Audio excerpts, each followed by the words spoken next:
Alrighty, guys, welcome back. League of Interest crew here, and Rep Weekend. Pretty keen for it. It has already started, but that's a bit of a sticking point that we're going to get into very shortly. Most probably don't even know that it has already started. Boys, let's just get straight into it. Fire up. Dane, I want to start by asking you a question. Did you know that there was a game of footy on last night? No, I didn't. Well, that sort of sums up what we're about to talk about, because I think a lot of the population, thanks for going along there, didn't know about an international game that was on last night, and it was pretty disappointing, actually. I'll let Sid touch on the topic first. Sid, you obviously knew there was a game on because it was your heritage, so you're obviously keen to watch that, but let us know a bit about it and I know you got a bit of a gripe with it, so fire away.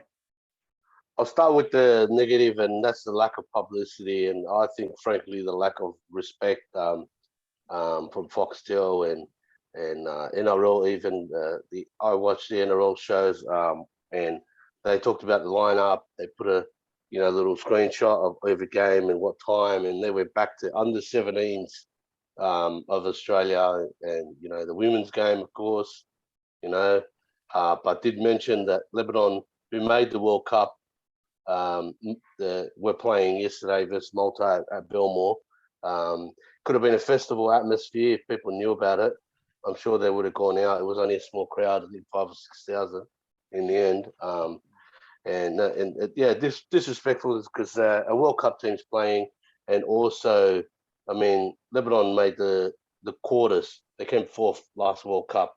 They lost to a trademark Andrew Fafita diagonal play the ball, and then they bloke dove over underneath the posts, and then they gave the try to Tonga. So it's disappointing that they would do that. Somebody's got to go hang on what's going on, sort of thing.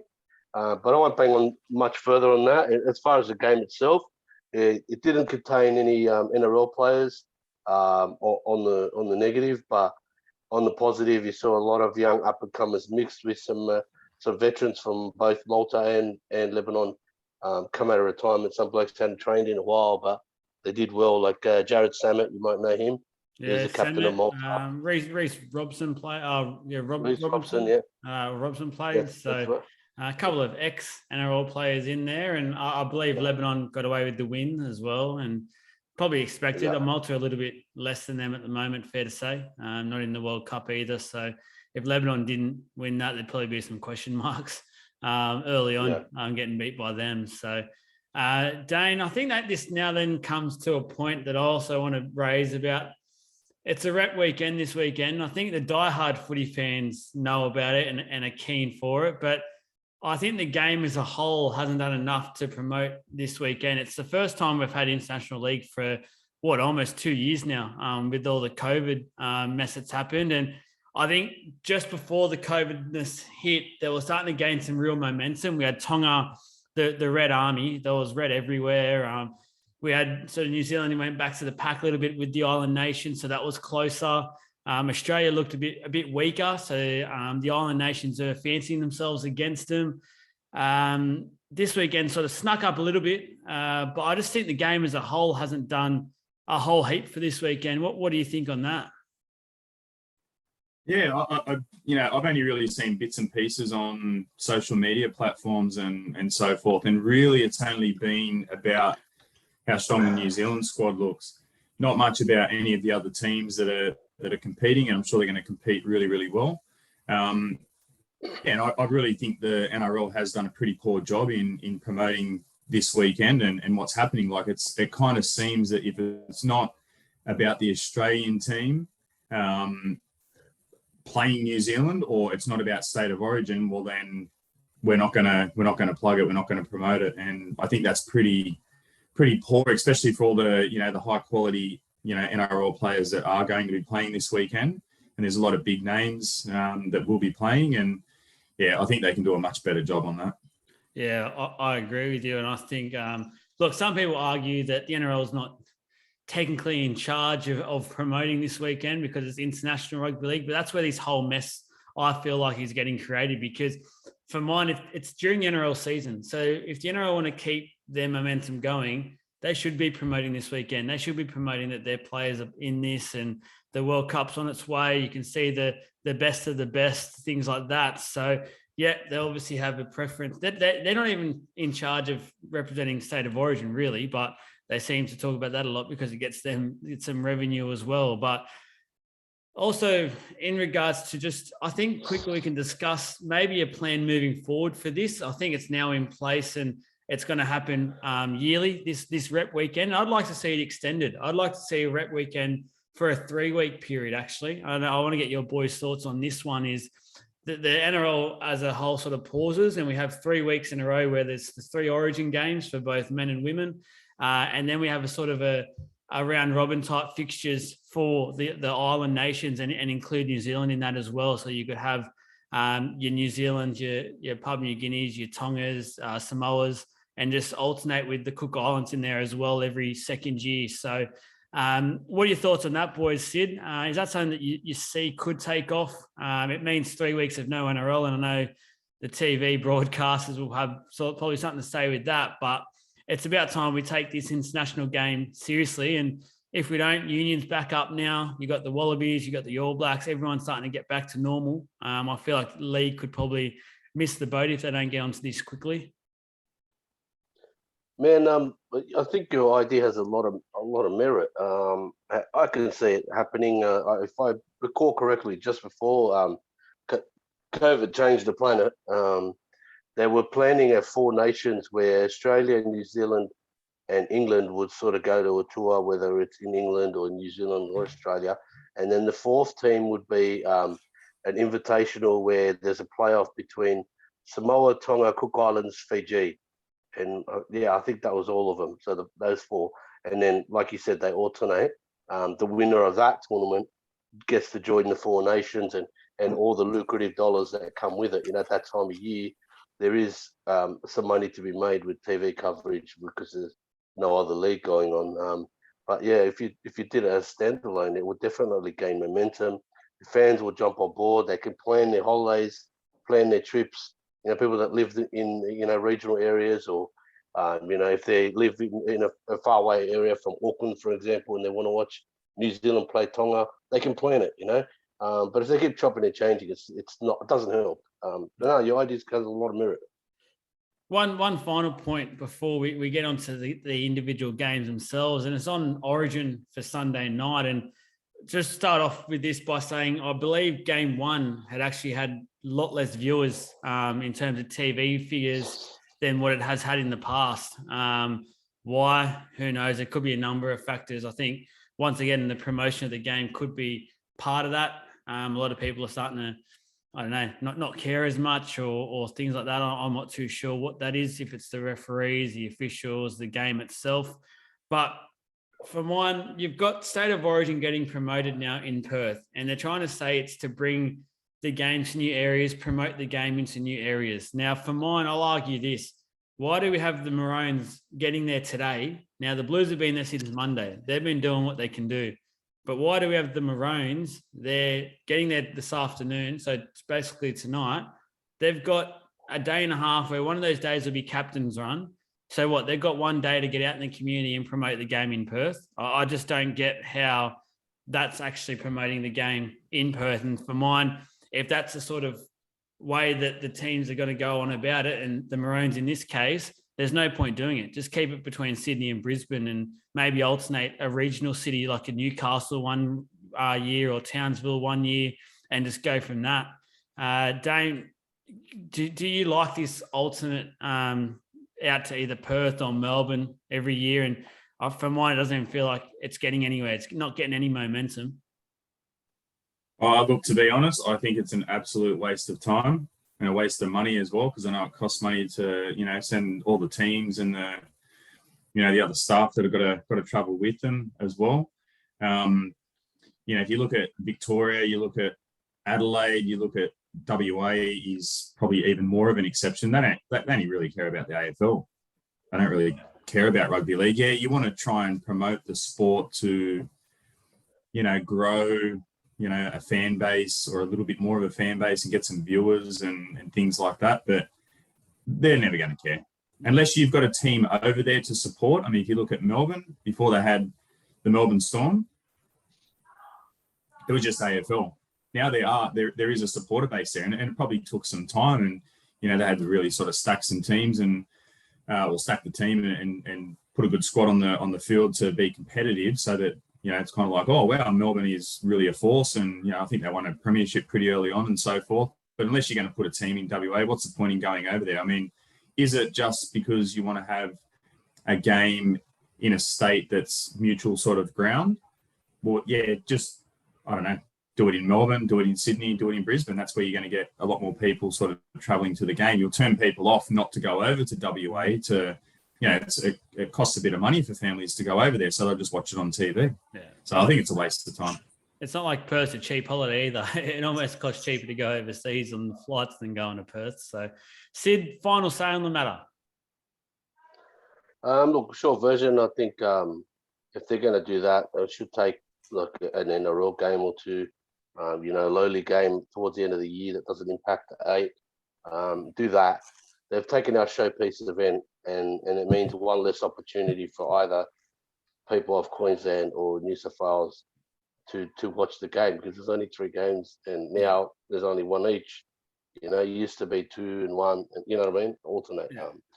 I agree 100%. It's taking our showpiece for nothing.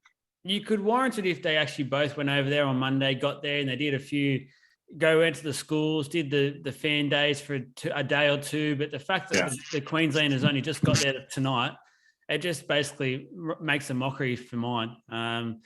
But anyway, let's look at some positives, and that is this weekend. And I'll tell you what, the first game up is the New Zealanders versus the Tongans. And if this game can start being a regular occurrence every year, I can see this pushing Origin, and I actually do mean this in terms of being maybe one of the pinnacle events on the rugby league calendar moving forward. Just already the fans that get there, that they're sold out. The momentum that Tonga's gathering, and I think Samoa's starting to get there as well. So they'll be in this talking in this sort of frame of mind soon with this game. And the Kiwis for mine have named a very strong side. I think this is the strongest Kiwi side for a good 4 or 5 years. Some really, really good players and players in form. That spine is dangerous. Kiwis and Tonga, Sid, who you got for this one and why? Look, it's tough. I really like the Tonga squad, but what you said, you make a good case for the Kiwi team, and it's going to be really good. But I'm leaning towards Tonga, and I agree. Also, it's becoming quite an event, a real festival atmosphere. The singing in the crowd, they sing church hymns and stuff. It's very, very different. I'd like to see culture like that. It's there's so many good things about it. The Hakas. We all talk about the Hakas, Yeah. No, it's awesome. But yeah, Tonga for me. Yeah, you mentioned Tonga and the fact that Kiwis have very good spine. Just a quick one on that. You got Stags and you got Amone in the halves for Tonga, and you got Dill Brown and Jerome Hughes in the halves for the Kiwis. Just to sort of, I think that's where it'll be won or lost for mine, because both sides have massive forward packs, incredible talent in the back line. So they'll cover each other with that. I think that game management could be where it gets lost for Tonga. I'll be tipping the Kiwis in this one. Dane, who you got and why? Yeah, I think New Zealand, on paper, they should be too strong, I think. But I'm interested to see how Dylan Brown and Hughes, how they sort of bond and play together, because they're 2 really exciting players.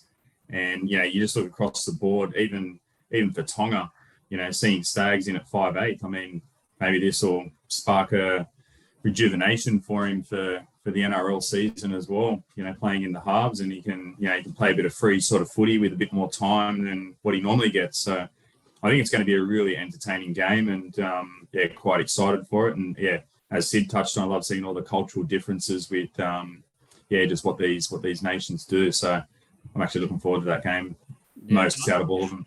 I think that's what helps Tonga. They almost get a 14th player on the field when they've got that crowd behind them. And we started seeing that before COVID happened, they actually beat Australia as well as New Zealand. So they're arguably the form international team at the moment is Tonga. People probably forget that, but they are probably, if you're in a live rankings, they'd be number one. So crazy to feel, but this is making it so exciting to watch. I can't wait for 3. I think it's 3 o'clock. It's on 3 o'clock Saturday. Cracker of a game. The next one, boys, Samoa, Cook Islands. I want a quick question here. And either of you're both smart men. Please answer for me. Where's the Cook Islands? Where is it? It's an island out in the Pacific, and yeah, they cook out there. I'm actually being serious. Like, where is it? I don't know. I reckon a lot of people. It's in Northern Territory. It's in Northern Territory. Up that way. Okay. Yeah. So it's off the coast. The only reason I asked that, because I feel at the moment we've got all the island nations seem to be getting stronger and gathering momentum in the international world. I feel like Cook Islands is sort of the poor man out, unfortunately, at the moment, where they don't really have many star NRL players putting their hand up going, I pledge my allegiance to Cook Islands, this or that. Now, but it's a smaller nation. It probably doesn't have as many players, so they are a little bit behind. But to really get the international game up there with the island nations, I really feel there's got to be some way to help them get up. Because I look at this game, I think Samoa's going to do a number on them. I think they could easily win 30 plus with the lineup the Samoans have. And I think they're getting some really good momentum come that World Cup, when they'll probably get people like LOI and maybe To'o. They'll both probably pledge their allegiance to Samoa for the World Cup instead of Australia. So when you add those players, when you know it's a World Cup year, that can sort of lift your squad. And they all think, all right, let's put our best foot forward in this game to then get our selections for that World Cup team, because we feel like we can do something special. Dane, Samoa, Cook Islands, where are you putting your money on this one? You'd have to say Samoa looks pretty strong, I reckon. Milford in there, and Harris Tavita, Paulo. Look at that backline. Targo, Charlie Saint. They got a pretty strong squad. But you know who actually owns the Cook Islands? Interesting fact. Damien Cook. Damien Cook. I was about to say Damien Cook. Captain. It's actually Cook's Islands. Yeah, and Captain Cook's his uncle, so it's a big family tradition. Sid. No disrespect intended there. Yeah, Sid. To those Cook Islanders out there, we do love you guys. We're just trying to help the international game grow overall. I was actually genuinely curious because I didn't know where it was, so excuse my ignorance. Sid, Samoa, Cook Islands. Look, you see an upset? On too much. Sorry. Can you see an upset? Can you give the viewers something? I was going to say something. I will actually give the viewers something, and that's the how Ravaloa tackles. Yeah. And how he bends his back and then just turns himself into a cannonball and missile or whatever you want, and he just he just flies horizontally. You're going to see Cook Islands players, probably about 5 to 10 out of the 13 players that tackle like that. Them and PNG and Fiji, that's the only way they know how to tackle. You go low, they bend out like that, and they just oh man, they're going to break somebody. You'll see, and it's worth the price of admission. Look, they play jungle ball, like literally throw the ball around from memory. They just literally throw the ball around, and you never know. I mean, they might put on some tries. That's why they're so good at the nines. Yeah, touch footy and the nines as well. Yeah. Can I say something quickly too? I just jumped on the sports bet because I love me multis. Samoa versus Cook Islands. They've got Samoa at $1 and the Cook Islands at $21. What's the line then? About 30? 35 and a half. 30. Oh, well, guys, if you're listening to this on a Friday on your way to work or something, get on that. I think that there's some value. I said by 30, so there's some value there. So see, you haven't locked in. Who are you going for? No, I'll go for Samoa. They're too strong. Yeah, well, that $1 got you over the line. This next game, I think this game could be a sneaky game of the week, to be honest. Game of the weekend. I know it's got the Origin to contend with and the New Zealand-Tonga game, but I actually think it's a pretty good game in terms of closeness. And Sid just spoke about the fact that both these nations have a history of literally just throwing themselves at each other, and there's going to be some massive hits. It's going to be huge. This is a double header, by the way, Campbelltown. So if you're around Sydney, I'd suggest getting to this. This would be a fantastic night of footy. I know it's freezing there at the moment, but rug up, it'll be worth it. PNG Fiji, boys. I tell you what, this is a toss of the coin. I honestly believe that, because I think Fiji has some big boppers and some really good wingers and things like that. But I think, again, they lack their halves and things like that, where PNG do have Lachlan Lamb. They have Alex Johnson at fullback. So they do have a bit of experience in some of those key positions. Dane, PNG, Fiji, how many bodies will be left unbroken after this game is probably my first question. Yeah, I reckon it's going to be a bit kamikaze.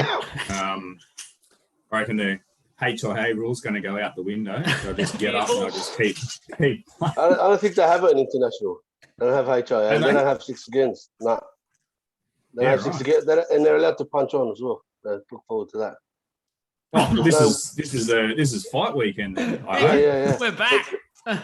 Bring back the big stuff. Swinging, boys. Are you a winger or a swinger? Go on. Yeah.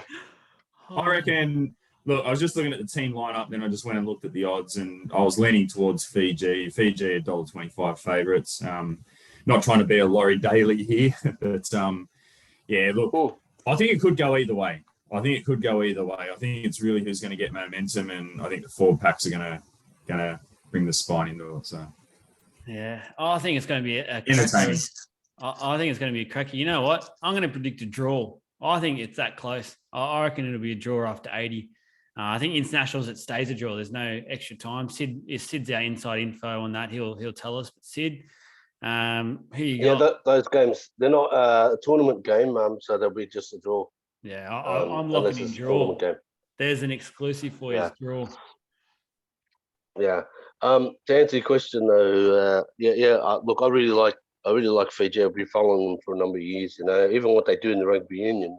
Remember that sport? Yeah, that's still around. Just the way they play, just all heart, all spirit, and they play so hard. They'll break the bloke in half, and then they'll help him up and give him a cuddle. Then they'll break him in half again, and then help him up and give him a cuddle. You know, it's no animosity. It's firm but very fair. They're very kind-hearted people. You know, but ferocious at the same time. But something to watch out for with PNG is they are fitter across the board. Don't forget PNG have a side in the Queensland Cup who nearly make the grand final every year. Not doing too well this year, not this year, no. Yeah, they're struggling a bit this year. Well, that's right. I know that they lost a lot of 30-something-year-olds. I read somewhere. Like I'm talking 36, 37-year-olds who are gun players. So maybe they're in a transition year, but they have players that are playing in the Queensland Cup. It's fair to say that it's stronger than the local Fijian competition. Yeah. And they're playing week in, week out at that level. So that's the one you've got to look up for. Yeah. No, so who are you locking in? Oh man, I like the Fiji forward pack. Yeah, Kikau and Co. Yeah, I'm going to go Fiji. Oh, there we go. Now, pre-warn the viewers, if you don't want to hear some New South Wales talk, you can skip ahead for the next five or 6 minutes. We will be a bit biased and talk more so about the New South Wales boys. Just to be honest, that's probably what we care about and look into more. Then we'll give our sort of predictions for game 2 of Origin. But it's up, boys, and New South Wales have made the changes. They lost by 6 points in game 1. They've made more than 6 changes. They made 7, so they've made more than the points they lost by. Some out there are saying they're crazy. Some out there are saying it needed to happen. Dane, what are your thoughts first off on the changes? If there's any personnel that you want to pick out individually or just want to speak as a group for the changes? Yeah, no, look, I'm all for the changes. I think they probably probably needed to be done, but at the same time, you sort of need to sit and stick. Like, I'm a little bit sort of torn, but look, I'm all for it. And given the fact that we need to win this game to keep the series alive, Matt Burton, he's got to be, first pick for a replacement given Whiten's got COVID. What I didn't really see was Damien Cook being dropped to the bench. I think that was, look, Happy Coruscant. He's a pretty nippy little number 9. I actually rate him. I think he's a really good player. I don't know. I probably wouldn't even have Liam Martin in there. Jake Trbojevic, I don't think he should be there. I don't know what he's really going to add. I mean, see on Sunday, but I think he's pretty ordinary and never really rated him highly. Like, he does his job, but is he at Origin level? I don't know. Not for mine, but yeah, look, I don't know. We have to win this one. Hopefully the changes are for the best. That's where it's at, isn't it? It's a must win. I scratch my head. Look, I look at the back line, and I think the back line's probably closest to what it should have been from game 1. But I would have had Adokar instead of Tupou. But I can live with Tupou being there. He did do a bit of work in game 1, so I can live with it. I'd like the back line as a whole more now. I know Whiten has to be out because of COVID, but he should have probably been in the team for game 2. If he didn't do that, he's probably our best player. But the forward pack for mine, I'm with you, Dane. The forward pack still confuses me a bit because I don't want to be biased, but I'll bring up Regan Campbell-Gillard, who I thought in game 1 made 2 try-saving tackles or movements to stop tries, and sort of you hear Queensland talk all their greats about origin moments and things like that. All I can think about is Queensland. If that was a Queensland player who did those plays, they would have had that pause. They would have framed it and said, these are origin moments. This is what our players need to do. Instead, New South Wales drop a guy who was in the ruck in the middle of the field for that first play. The second play, he's over stopping the winger, scoring a try in the corner. So they're the sorts of players I don't really get, because I'm with you, Dane. I don't think some of those players, like you're a Roosters man. Crichton has probably been worse off this year than he was last year. And if they didn't pick him game 1, yet he's good enough for game 2. And you could say last week against the Eels, he didn't do anything at all. So I just don't get where they're coming from, where like two weeks ago, Fittler came out and said Paulo and Campbell-Gillard were the 2 best props in the game. And now all of a sudden he can't even pick him on the bench at all. So I don't really get that. I like Talakai on the bench. I would have Talakai on the bench from the start because I think he's got that X factor to come off the bench and hit some of those players who are tired. But again, he was in better form before game 1 than he has been the last few weeks. He's dipped dramatically as well. So some of these selections, I'm with you, Dane. It's sort of like one of those things where you're hoping it works because we need to win this game no matter what. But when you look at it more and more, you go, shit, Queensland got this gun side that's only made 1 or 2 changes because of injuries, and they're still looking really, really strong. Sid, can you make any sense of what's happening? Because it seems like me and Dana are more confused from the start to the end of this. What do you got? Okay, so look, I've taken in everything you guys have said, and look, it's a case of damned if you do, damned if you don't. If you kept the same side of losers, they would have said, why didn't you change? Everyone would have said, why didn't you change? If he at least he's changed something to try. I'm not agreeing with the changes. I don't think a lot of them are right. But if we win it, all's well, right?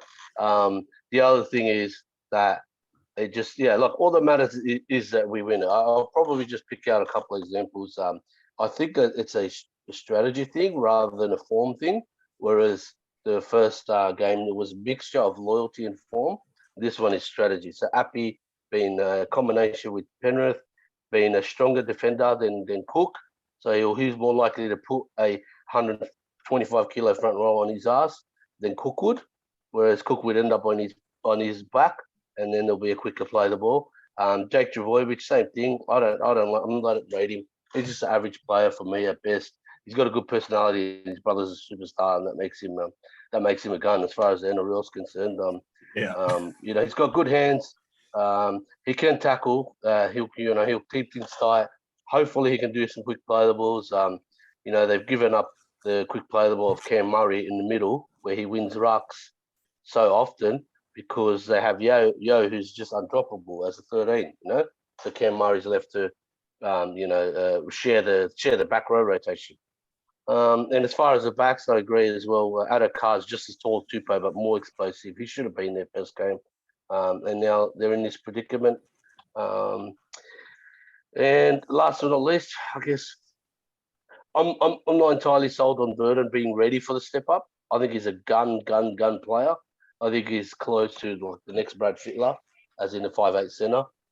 He could do both roles very, very well, and you'll see a lot of the best that can do two roles very, very well.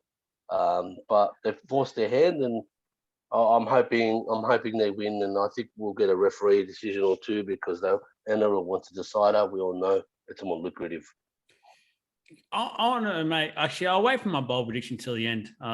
But just quickly, Dane, before we go to predictions, we're getting short on the video, but I just want to quickly point on Victor Radley. There's been a little bit of talk about him being selected in the squad, in the reserves, so to speak, when he hasn't played for, 6 weeks? I don't know if it sets the best message to some of the other New South Wales boys, and especially the ones that have been dropped from this squad for game 2. I mean, if there was a COVID outbreak or something, are you going to try and sit there and tell me that Radley's ready to play 80 minutes of Origin? I don't think there's any hope in hell he could do that. So what did you make of that? I know he's one of your players, but you're probably the most strict on your team out of someone I know. But would you have had Radley in there? I don't know. It's a bit of a question mark because, the Origin arena, it's tough. You got to bring some toughness in. I mean, you got Payne Haas. He's probably the toughest in the team. You do need to try and take some of those Queenslanders off their game a little bit to force those errors and stuff. He'll bring that. But he's a highly penalised player as well. So it could be a bit of a catch-22. But should he be in there? Probably not. I don't think he's going to add that much value. I mean, realistically, I think even when Sid touched on Matt Burton, I think they've really only sort of thrown him in there because, he's held some consistent form over the last sort of season and a half. And if you've got a number of Penrith players in there, like, Jerome Luai and Nathan Cleary and To'o and Crichton, they've all played together. They know their combinations. I think that's probably some of the smarts behind Brad Fittler's thinking as well. I mean, if you had your way, you just put the Penrith Panthers up against Queensland and you got it in the bag. Yeah, no, I agree. Sid, give us 30-second prediction for game 2. I want a winner 1 to 12 or 13 plus, and a try scorer. Okay, New South Wales 1 to 12. And chuck a man in the match in as well. I'm going to say try scorer Cam Murray, because he's my favourite player. And Isaiah to be man of the match. Yeah, nice. Dane? Teddy for a double. New South Wales to win by a field goal. And I'm going to say man of the match, Nathan Cleary. I reckon the forward pack's going to protect him this game. They have to. I think it's one of those games where I think Nathan Cleary comes out and has a much better game after what happened game 1. He was probably at his quietest game for a long, long time. So I think he steps up and will be man of the match. I got Teddy for a try. I think he'll lead from the front. New South Wales, just because they have to. To be honest, I'm not confident at all. I would not be surprised if we're talking next week about a Queensland going for a 3-0 victory because they've got a very good team for mine. I'm just going to tip New South Wales just because they just have to. Before we finish, boys, we always do this every week. A bold prediction you can be for this weekend or whatever. I'll do mine quickly first so you guys have a couple of seconds to think. My bold prediction's about the future of one of the wingers for New South Wales, Josh Addo-Carr. I'm going to predict if these backline remains healthy for the next couple of years, so To'o, Tupou, things like that, I think we've seen the end of Addo-Carr's Origin career if they're full strength. Because for mine, Sawali's next in line now, just with how good he's been straight away. And we've seen Queensland pick Cobbo. I think Sawali is the next cab off the rank for wingers. So if Addo-Carr will need 2 wingers for mine to be injured, to be called up again. I think if they were to drop Tupou for, say, game 3, the Suwali's step is the next man in line. Dane, you got a bold one for us? Yeah, I'm going to say Samoa are going to pump the Cook Islands, absolutely roast them by more than 70. What? Wow. Oh, I like the play on words there. Cook Islands and roast. We'll 74-4. Use that as you will. Sid, your bold one.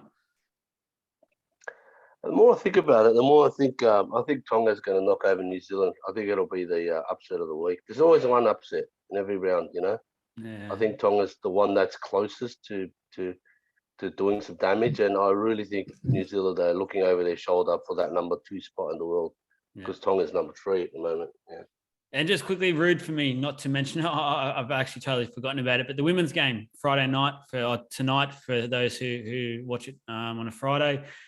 Can't wait for that one as well. I think Queensland favourites have won the last few. They've been phenomenal at that level for the women's game, but New South Wales have a really, really strong side. I would not be surprised there if the Blues win that one as well and win it well. I'm going to predict a pretty big win there for New South Wales women. They've got a really strong side. I really like, and looking forward to watching that tomorrow night. Boys, go watch some rep footy over the weekend. Whatever you do, it's going to be some great talent on show. There's always 1 or 2 sneaky talents come out from this weekend, and clubs go, we better go sign that bloke, and all of a sudden he's on a $500,000 deal with the West Tigers, and he's wishing he never signed it. So off we go. Let's go enjoy rep weekend and enjoy the footy, guys. Thank you. Going to get